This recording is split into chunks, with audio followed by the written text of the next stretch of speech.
بسم اللہ الرحمن الرحیم۔ حضرات، آج مختصر بخاری شریف کی حدیث نمبر 250 کا مطالعہ کریں گے، اور ترتیب کے لحاظ سے بخاری شریف کی یہ حدیث نمبر 380 ہے۔ اس میں امام بخاری رحمۃ اللہ علیہ یہ باب جو لے کر آئے ہیں کتاب الصلاۃ کے اندر، باب الصلاۃ علی الحصیر، کہ چٹائی کے اوپر نماز پڑھنے کے احکامات کیا ہیں، کیا آیا چٹائی کے اوپر نماز ہو سکتی ہے یا نہیں۔ پھر اسی کے ذیل میں امام بخاری رحمۃ اللہ علیہ کچھ آثار لے کر آئے ہیں کہ صحابہ اکرام نے کشتی کے اندر بھی کھڑے ہو کے نماز پڑھی، اور پھر اس سے محدثین نے آج کے زمانے میں ٹرین کے اوپر نماز پڑھنا یا سواری کے اوپر نماز پڑھنا، چلتے ہوئے سواری کے اوپر نماز پڑھنا، اس بات سے اس کو اخذ کیا ہے کہ آیا وہ نماز پڑھی جا سکتی ہے یا کہ نہیں۔ عن انس بن مالک رضی اللہ عنہ ان جدتہ ملیکۃ رضی اللہ عنہ دعت رسول اللہ صلی اللہ علیہ وسلم لطعام صنعته له فأكل منه ثم قال قوموا فلأصلي لكم۔ قال انس فقمت الى حصير لنا قد اسود من طول ما لبس فنزحته بماء فقام رسول الله صلى الله عليه وسلم وصففت انا واليتيم وراءه والعجوز من ورائنا فصلى لنا رسول الله صلی اللہ علیہ وسلم رکعتین ثم انصرف۔ رواہ البخاری۔ حضرت انس بن مالک رضی اللہ تعالیٰ عنہ فرماتے ہیں کہ میری دادی ان کا نام تھا ملیکہ، انہوں نے رسول اللہ صلی اللہ علیہ وسلم کے کھانے کی دعوت دی، رسول اللہ صلی اللہ علیہ وسلم کو کھانے کی دعوت دی، اور انہوں نے آپ صلی اللہ علیہ وسلم کے لیے جو کھانا تیار کیا تو آپ صلی اللہ علیہ وسلم نے اس میں سے کچھ کھانا تناول فرمایا، اور پھر کہنے لگے کہ کھڑے ہو جاؤ، میں تمہیں نماز پڑھاؤں۔ حضرت انس رضی اللہ تعالیٰ عنہ کہتے ہیں کہ میں نے ایک چٹائی کو اٹھایا جو کثرت استعمال کی وجہ سے سیاہ ہو گئی تھی، اور میں نے اس کو پانی سے دھویا، پھر رسول اللہ صلی اللہ علیہ وسلم اس کے اوپر کھڑے ہو گئے، اور میں اور یتیم لڑکا، یعنی جو نبی صلی اللہ علیہ وسلم کے غلام کا بیٹا تھا، اس کے بارے میں فرمایا کہ یتیم لڑکا آپ کے پیچھے جو ہے نا ہم نے صف بنائی، اور بڑھیا یعنی حضرت ملیکہ رضی اللہ تعالیٰ عنہ کے بارے میں، اپنی دادی کے بارے میں فرمایا کہ وہ ہمارے پیچھے کھڑی ہو گئی۔ تو رسول اللہ صلی اللہ علیہ وسلم نے ہمیں 2 رکعت نماز پڑھائی، اور فراغت کے بعد آپ صلی اللہ علیہ وسلم وہاں سے واپس تشریف لے آئے۔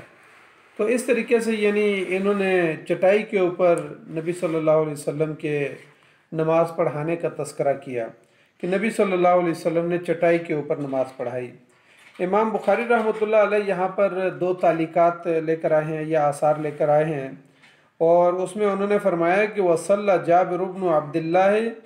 و ابو سعید فی السفینۃ قائما،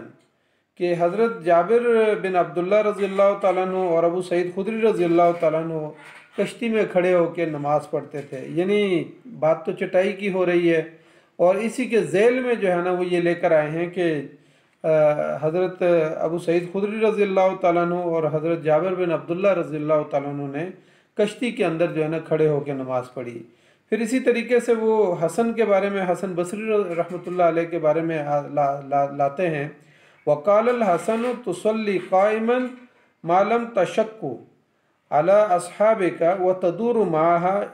والا فقاعدا۔ حضرت حسن بصری نے فرمایا کہ اگر تمہارے رفقائے سفر پہ کھڑے ہو کر نماز پڑھنے میں مشقت محسوس نہ کریں تو پھر تو انہیں چاہیے کہ وہ کھڑے ہو کے نماز پڑھیں، لیکن اگر ان کو مشقت ہو، دقت ہو، تو پھر اس میں بیٹھ کر نماز پڑھنے میں بھی کوئی حرج نہیں ہے۔ تو وہ کہتے ہیں کہ کشتی کے اندر اگر پھر بیٹھ کے نماز پڑھی جائے تو تب بھی کوئی حرج نہیں ہے۔ البتہ وہ یہ کہتے ہیں کہ قبلے کی طرف جو ہے نا جیسے جیسے کشتی گھومے گی تو انسان کو قبلے کی طرف رخ جو ہے نا پھیرنا چاہیے۔ امام بخاری رحمۃ اللہ علیہ چٹائی پر نماز کے بیان میں کشتی کا تذکرہ لے کر آئے، اس کی وجہ یہ ہے کہ کشتی میں ظاہر ہے جس طریقے سے چٹائی کے اوپر سجدہ ہوتا ہے، زمین کے اوپر سجدہ نہیں ہو رہا ہوتا، تو چٹائی جو ہے نا وہ فرش بن جاتی ہے۔ تو اسی طریقے سے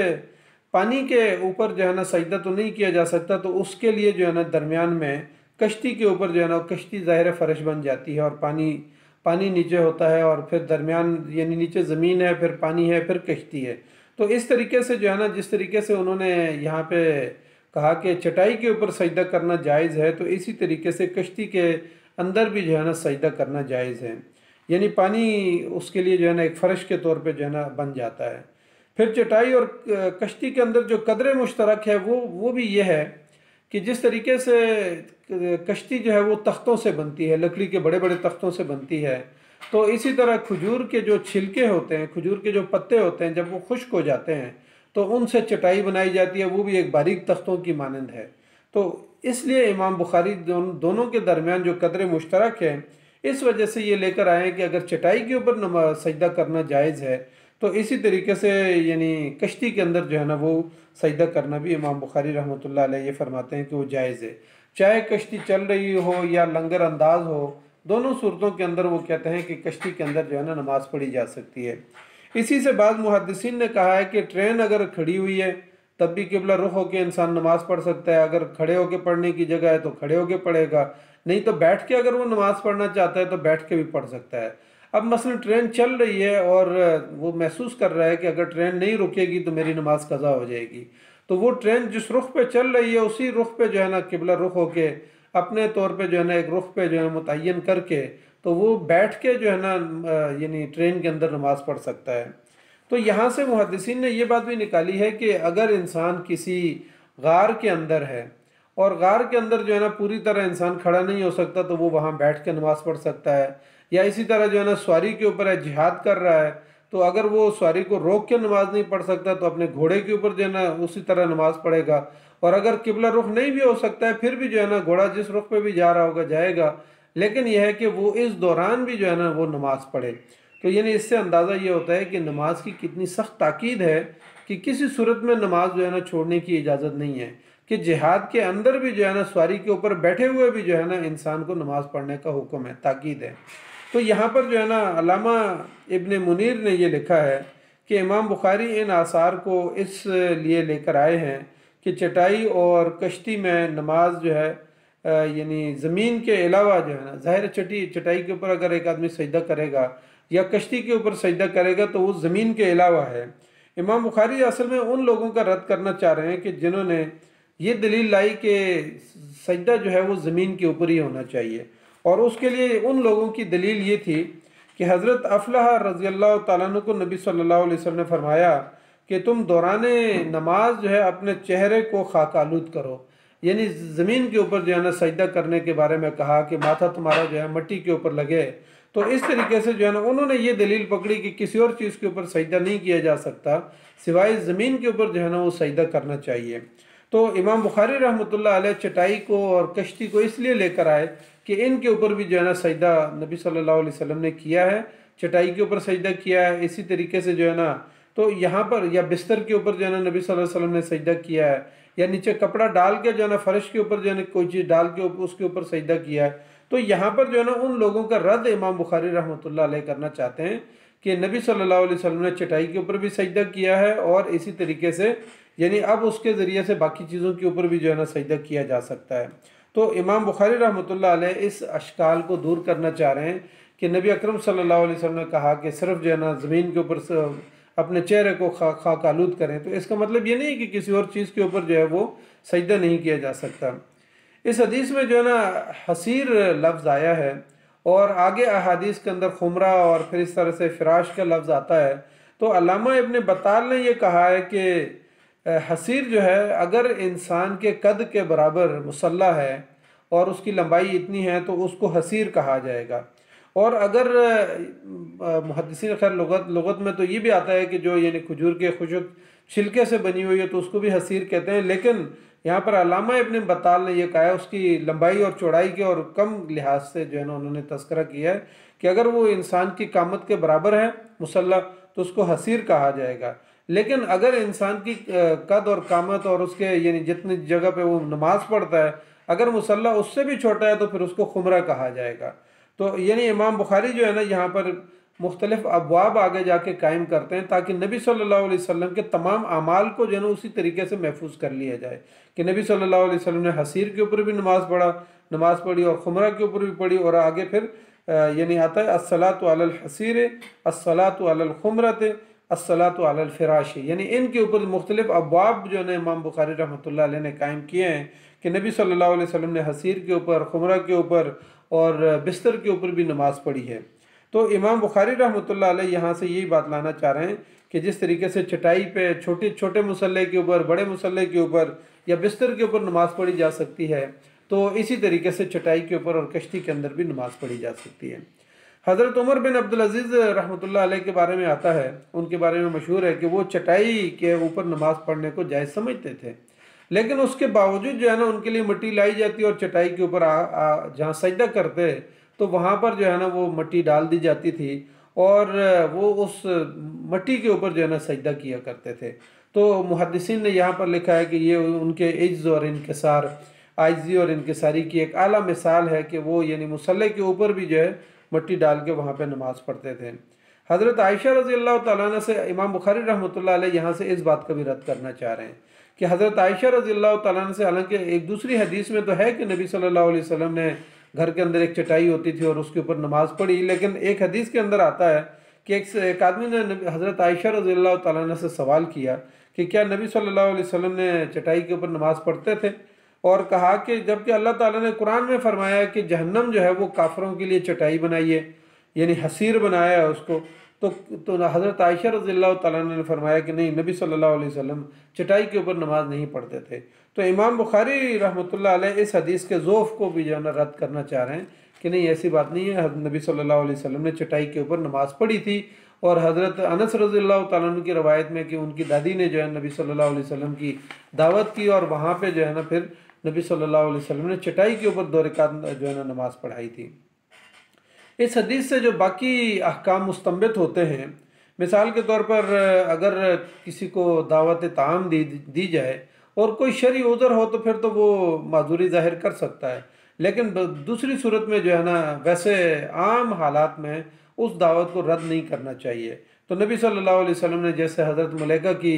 رضی اللہ تعالیٰ عنہ کی دعوت کو قبول کیا، جو حضرت انس رضی اللہ تعالیٰ عنہ کی دادی تھی، تو ان کی دعوت کو قبول کیا اور دعوت قبول کرنے کے بعد کھانا کھایا، اور کھانا تناول فرمانے کے بعد نبی صلی اللہ علیہ وسلم نے ان سے کہا کہ میں تمہیں 2 رکعت نماز پڑھا دیتا ہوں۔ تو آپ صلی اللہ علیہ وسلم نے پھر پیچھے 2 بچے کھڑے ہو گئے اور اس کے بعد جو ہے نا ان کی دادی کھڑی ہو گئی، اور پھر آخر میں نبی صلی اللہ علیہ وسلم۔ تو اس حدیث سے یہ بات بھی ثابت ہوتی ہے کہ جس گھر میں انسان جا کے کھانا کھائے تو ان کے لیے وہاں پہ نوافل ادا کرے، ان کے لیے دعا کرے، تو ان کے لیے باعث برکت کا یعنی برکت کی جو ہے نا ان کے لیے دعا بھی کرے۔ تو نبی صلی اللہ علیہ وسلم نے یہاں پر جو ہے نا نماز پڑھائی، 2 رکعت نماز۔ اس حدیث سے یہ بات بھی ثابت ہوتی ہے کہ نبی صلی اللہ علیہ وسلم نے نوافل پڑھائے، یعنی یہ محدثین نے اس بات پہ لکھا ہے کہ یہ کوئی فرض نماز نہیں تھی کہ نبی صلی اللہ علیہ وسلم نے قصر نماز پڑھائی، بلکہ یہاں پر یہ آتا ہے کہ نوافل پڑھائے اور نوافل کی جماعت کروائی، اور اس جماعت کے اندر جو ہے نا 2 بچے بھی شامل تھے جو نبی صلی اللہ علیہ وسلم کے پیچھے تھے، اور آخری صف کے اندر حضرت ملیکہ رضی اللہ تعالیٰ عنہ اکیلی کھڑی تھیں۔ تو محدثین نے یہاں سے یہ بات بھی ثابت کی ہے کہ نوافل کی جماعت بھی گھر کے اندر اگر ہونی ہے تو نوافل کی جماعت بھی کی جا سکتی ہے، فرائض کی جماعت بھی گھر میں بچوں کے ساتھ اور اہل خانہ کے ساتھ کی جا سکتی ہے۔ تو یہاں سے جو ہے نا نبی صلی اللہ علیہ وسلم کی اس عمل سے یہ بات ثابت ہوتی ہے، اور ساتھ محدثین نے یہاں پر یہ بات بھی لکھی ہے کہ اگر عورت آخری صف کے اندر اکیلی ہو تو وہ نماز پڑھ سکتی ہے، لیکن مرد کے لیے جو ہے نا آخری صف کے اندر اکیلے کھڑے ہو کے نماز پڑھنا جائز نہیں ہے، بلکہ اس کو چاہیے کہ وہ اگلی صف میں سے ایک فرد کو اپنے ساتھ پیچھے لے لے، تو اس طریقے سے جو ہے نا اس صف کو بھی جو ہے نا وہ مکمل کرے، اور اکیلا جو ہے نا پیچھے کھڑے ہو کے نماز نہیں پڑھنی چاہیے۔ اسی طریقے سے اس حدیث سے جو ہے نا حضرت انس رضی اللہ تعالیٰ عنہ نے کہا کہ چٹائی ہماری جو ہے نا کافی استعمال کی وجہ سے میلی ہو گئی تھی، اور میں نے اس کو جلدی سے دھویا، اور پھر اس کے بعد جو نبی صلی اللہ علیہ وسلم نے اس کے اوپر کھڑے ہو کے نماز پڑھی۔ تو اس سے یہ بات محسوس ہوتی ہے، اور نبی صلی اللہ علیہ وسلم کی یہ سنت بھی ہے کہ مہمانوں کے اکرام کے لیے صاف ستھرے کپڑے، صاف ستھرا فرش بچھانا، اور صاف ستھرا ان کے لیے عزت اور احترام کا جو ہے نا خیال رکھنا، اور یہاں پر دھلے ہوئے مصلے ان کے سامنے پیش کرنا، یعنی یہ نبی صلی اللہ علیہ وسلم کی سنت ہے۔ اور حضرت انس رضی اللہ تعالیٰ عنہ نے جو وہ کہتے ہیں کہ چٹائی ذرا میلی ہو گئی تھی تو اس کو میں نے جلدی سے دھویا اور پھر اس چٹائی کے اوپر نبی صلی اللہ علیہ وسلم نے کھڑے ہو کے نماز پڑھائی۔ تو یہ بھی یعنی مہمان کے اور خاندان کے اور باقی لوگوں کے اکرام کے لیے جو ہے نا یہ بات ضروری ہے کہ گھروں کے اندر نئے مصلے، صاف ستھرے مصلے، یا کم از کم یعنی اگر اجتماعی طور پہ نماز گھر میں پڑھنی ہو تو اس کے لیے صاف ستھری چادریں جو ہے نا وہ محفوظ رکھنی چاہیے تاکہ ان کے اوپر نماز پڑھی جا سکے۔ اس حدیث کے ذیل میں ظاہر محدثین جو ہے نا وہ کشتی کا تذکرہ کیا ہے کہ کشتی کے اوپر نماز پڑھی جا سکتی ہے، اور میں نے کہا کہ ٹرین کے اوپر جو ہے نا نماز یہاں سے پڑھنے کی بات اسی کے ذیل میں آتی ہے، اور اسی طرح دوران جہاد جو ہے نا سواری کے اوپر رخ کر کے نماز پڑھنا، یا غار کے اندر جو ہے نا ایک آدمی پوری طرح کھڑا نہیں ہو سکتا، وہ بیٹھ کے نماز پڑھ سکتا ہے۔ لیکن اصل بات یہ ہے کہ نبی صلی اللہ علیہ وسلم نے نماز کی بڑی تاکید کی ہے کہ نماز کو جو ہے نا کسی صورت میں نہیں چھوڑا جا سکتا۔ ایک آدمی بیمار ہے، وہ کھڑے ہو کے نماز نہیں پڑھ سکتا، وہ بیٹھ کے نماز پڑھے گا، بیٹھ کے نہیں پڑھ سکتا وہ لیٹ کے پڑھے گا، اشارہ اگر جو ہے نا وہ یعنی بیٹھ کے رکوع اور سجود نہیں کر سکتا تو پھر وہ جو ہے نا لیٹ کے پھر آنکھوں کے اشارے کے ساتھ نماز پڑھے گا، یعنی نماز کسی صورت میں معاف نہیں ہے۔ لیکن آج اگر ہم اپنے معاشرے کے اندر دیکھیں تو نماز کی طرف جو ہے نا کوئی توجہ ہماری نہیں ہے، اس کے مقابلے میں باقی سارے یعنی کاموں کی طرف ہماری اپنے کاروبار کے لیے اور اپنے جو ہے نا بچوں کی پڑھائی کے لیے ہر چیز پہ ہماری توجہ ہوتی ہے، بچوں کی جو ہے نا ٹیوشن کے لیے ہماری بڑی توجہ ہوتی ہے، لیکن اپنے ہی بچوں کو جو ہے نا ہم خود نماز پڑھنے کے بارے میں احکام نہیں دیتے اور ان کو حکم نہیں دیتے اور نہ ہی ان کو احکام سکھائے جاتے ہیں، تو نہ ہی بہت زیادہ کوئی تاکید کی جاتی ہے۔ لیکن اب مائیں جو ہے نا گھر میں صبح سویرے اٹھتی ہیں اور اپنے بچوں کو جو ہے نا اسکول کے لیے تیار کرتی ہیں، لیکن جس دن چھٹی کا دن ہوتا ہے وہ سارے سو رہے ہوتے ہیں۔ تو یعنی نماز کے لیے جو ہے نا اتنی جو ہے نا وہ تاکید جو ہے نا ذہنوں کے اندر نہیں ہے، حالانکہ نبی صلی اللہ علیہ وسلم نے تمام چیزوں سے بڑھ کر، ہر چیز سے بڑھ کر جو ہے نماز، فرض نماز کے بارے میں تاکید کی ہے کہ یعنی نماز اپنے بچوں کو بھی اور اپنے خاندان کو بھی، سارے لوگوں کو یعنی نماز کی طرف بڑی پابندی کرنی چاہیے۔ اس حدیث کے اندر جو ہے نا حضرت انس رضی اللہ تعالیٰ عنہ کا تذکرہ ہے، حضرت ملیکہ رضی اللہ تعالیٰ عنہ کا تذکرہ ہے، اور پھر ایک یتیم بچے کا تذکرہ ہے۔ تو حضرت انس رضی اللہ تعالیٰ عنہ ظاہر نبی صلی اللہ علیہ وسلم کے ساتھ ہر وقت رہتے تھے۔ انس بن مالک رضی اللہ تعالیٰ عنہ، ان کی والدہ کا نام ام سلیم تھا اور ان کی دادی کا نام جو ہے نا وہ حضرت ملیکہ رضی اللہ تعالیٰ عنہ تھا۔ بعض نے نانی کا کہا ہے لیکن بہرحال مشہور یہی ہے کہ یہ دادی تھی ان کی۔ حضرت انس رضی اللہ تعالیٰ عنہ نے کہا کہ میرے ساتھ یتیم جو ہے وہ میں اور یتیم جو ہے نا پیچھے نبی صلی اللہ علیہ وسلم کے کھڑے ہو گئے، تو یتیم کے بارے میں کہا گیا کہ یہ ابو ضمیرہ جو ہے ان کے جو ہے نا بیٹے تھے، ضمیرہ، تو ان کے بارے میں حضرت انس رضی اللہ تعالیٰ عنہ نے کہا کہ یتیم جو ہے نا میرے ساتھ کھڑا ہوا۔ تو یعنی ضمیرہ جو رضی اللہ تعالیٰ عنہ ہیں، ظاہر اس وقت وہ بھی چھوٹے تھے، تو یہ دونوں جو ہے نا نبی صلی اللہ علیہ وسلم کے پیچھے کھڑے ہو گئے اور پھر پیچھے ان کی جو ہے نا دادی کھڑی ہو گئی۔ تو اس طریقے سے انہوں نے جو ہے نا نبی صلی اللہ علیہ وسلم نے ان کے گھر میں نماز پڑھائی، اور پھر وہ آخر میں فرماتے ہیں کہ نبی صلی اللہ علیہ وسلم نے 2 رکعت پڑھانے کے بعد پھر نبی صلی اللہ علیہ وسلم وہاں سے رخصت ہو گئے۔ تو اس طریقے سے جو ہے نا نبی صلی اللہ علیہ وسلم کے یہ معمولات ہیں، اور امام بخاری رحمۃ اللہ علیہ بہت گہرائی کے ساتھ ابواب باندھ کے ہمیں یہ بتانا چاہتے ہیں، اور اس کے ذیل میں جو مسائل مستنبط ہوتے ہیں وہ ہمارے سامنے لاتے ہیں اور مختلف تعلیقات کو لے کے آتے ہیں تاکہ لوگوں کے سامنے یہ مسائل جو ہے کہ اگر چٹائی پہ نماز پڑھی جا سکتی ہے تو چادر پہ پڑھی جا سکتی ہے، چادر پہ پڑھی جا سکتی ہے تو بستر پہ پڑھی جا سکتی ہے، پھر چھوٹے مصلے پہ اور بڑے مصلے پہ نماز پڑھی جا سکتی ہے، اور پھر اگر درمیان میں زمین اور اس کے درمیان میں فرض کے جہاز ہے، جہاز کے اوپر جو ہے نا نماز پڑھی جا سکتی ہے، اور بیٹھ کے کھڑے ہو کے پڑھی جا سکتی ہے، بیٹھ کے بھی پڑھی جا سکتی ہے۔ اسی طریقے سے یعنی مختلف اس سے جو مسائل مستنبط ہوتے ہیں تو امام بخاری رحمۃ اللہ علیہ ان کو سمجھانے کی کوشش کرتے ہیں۔ تو اللہ تعالیٰ سے دعا کرتے ہیں کہ اللہ تعالیٰ ہمیں بھی ان مسائل کو سمجھنے کی توفیق عطا فرمائے، اور ان احادیث سے جو روحانیت اندر جو ہے نا جھلکتی ہے اور ٹپکتی ہے، اور نبی صلی اللہ علیہ وسلم کے جو یعنی وہ باعث برکت والے جو پہلو ہیں وہ بھی ہمیں سمجھنے کی توفیق عطا فرمائے۔ جزاک اللہ خیر۔ السلام علیکم ورحمۃ اللہ وبرکاتہ۔